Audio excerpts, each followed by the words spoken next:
Hi friends, ನಾನು ನಿಮ್ಮ ಕೋಟೆನಾಡು ಕಾವ್ಯ ಮಾಡುತ್ತಿರುವ ನಮಸ್ಕಾರಗಳು. ನಾನಿವತ್ತು ನಿಮಗೆ ಹಸಿ ತೊಗರಿಕಾಳು ಸಾಂಬಾರು ಹೇಗೆ ಮಾಡೋದು ಅಂತ ತೋರಿಸ್ಕೊಡ್ತೀನಿ. ಅದಕ್ಕೆ ಮುಂಚೆ ಯಾರೆಲ್ಲ ನನ್ನ ಚಾನಲ್ನ ಸಬ್ಸ್ಕ್ರೈಬ್ ಮಾಡಿಲ್ಲ ಪ್ಲೀಸ್ ಹೋಗಿ ಸಬ್ಸ್ಕ್ರೈಬ್ ಮಾಡ್ಕೊಳ್ಳಿ.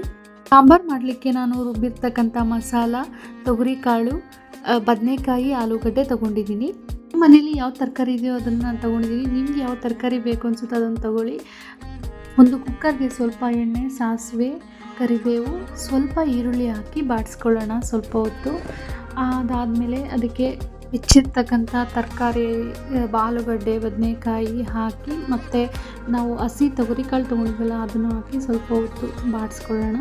ಫ್ರೆಂಡ್ಸ್, ಇನ್ನೂ ನಾನು ಯಾವ ಥರ ವೀಡಿಯೋಸ್ ಮಾಡಬೇಕು ಪ್ಲೀಸ್ ಕಮೆಂಟ್ಸ್ ಮಾಡಿ ತಿಳಿಸಿ. ನಾನು ಅದೇ ಥರನೇ ವೀಡಿಯೋಸ್ ಮಾಡಿ ನಿಮಗೆ ತೋರಿಸ್ತೀನಿ.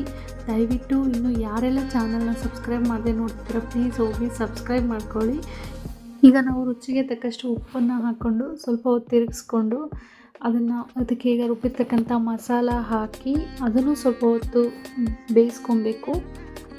ನೋಡ್ತಾ ಇರ್ಬೋದು ಹೇಗೆ ಕಾಣ್ತಾ ಇದೆ. ಇದನ್ನು ನಾವು ಇಷ್ಟೇ ಮಾಡಿ ಪಲ್ಯ ಬೇಕಿದ್ರೂ ಮಾಡ್ಕೋಬೋದು. ಇಲ್ಲಾಂದರೆ ನಿಮಗೆ ಸಾಂಬಾರು ಥರ ಬೇಕು ಅಂದರೆ ಸ್ವಲ್ಪ ನೀರು ಬೇಯಿಸ್ಕೊಂಡು ನಿಮಗೆ ಯಾವ ಅದಕ್ಕೆ ಬೇಕೋ ಅದಕ್ಕೆ ನೀರು ಇದು ಮಾಡಿಕೊಂಡು ರುಚಿ ನೋಡ್ಕೊಬೇಕು. ಉಪ್ಪು ಬೇಕಂದರೆ ನೀವು ಹಾಕ್ಕೊಳ್ಳಿ. ಆಮೇಲೆ ಇದನ್ನು 2 ವಿಸಿಲ್ ಕೂಗಿಸಿದ್ರೆ ಸಾಕು. ನಾನು ಆ ಸಾಂಬಾರಿಗೆ ಸ್ವಲ್ಪ ಮುದ್ದೆ ಮಾಡ್ಕೊಂಡಿದ್ದೆ. ಆ 2 ಕ್ಲಿಪ್ಪಿಂಗ್ಸ್ನ ಸ್ವಲ್ಪ ಹಾಕ್ಕೊಂಡಿದ್ದೀನಿ ಇಲ್ಲಿ. ಮುದ್ದೆ ಅಂತೂ ಸೂಪರಾಗಿರುತ್ತೆ ಈ ಸಾಂಬಾರು ಕಾಂಬಿನೇಷನ್ಗೆ. ನೋಡ್ತಾ ಇರ್ಬೋದು, ನಾನು ತೋರಿಸ್ತಾ ಇದ್ದೀನಿ, ಸರ್ವ್ ಮಾಡ್ತಾಯಿದ್ದೀನಿ ತಟ್ಟೆಗೆ. ಎಷ್ಟು ಚೆನ್ನಾಗಿ ಕಾಣ್ತಾ ಇದೆ. ನಿಜವಾಗ್ಲೂ ತುಂಬ ಚೆನ್ನಾಗಿತ್ತು ಸಾಂಬಾರು. ನೀವು ಟ್ರೈ ಮಾಡಿ ಹೇಗಿತ್ತು ಅಂತೇಳಿ ಕಮೆಂಟ್ಸ್ ಮಾಡಿ. Thank you so much friends.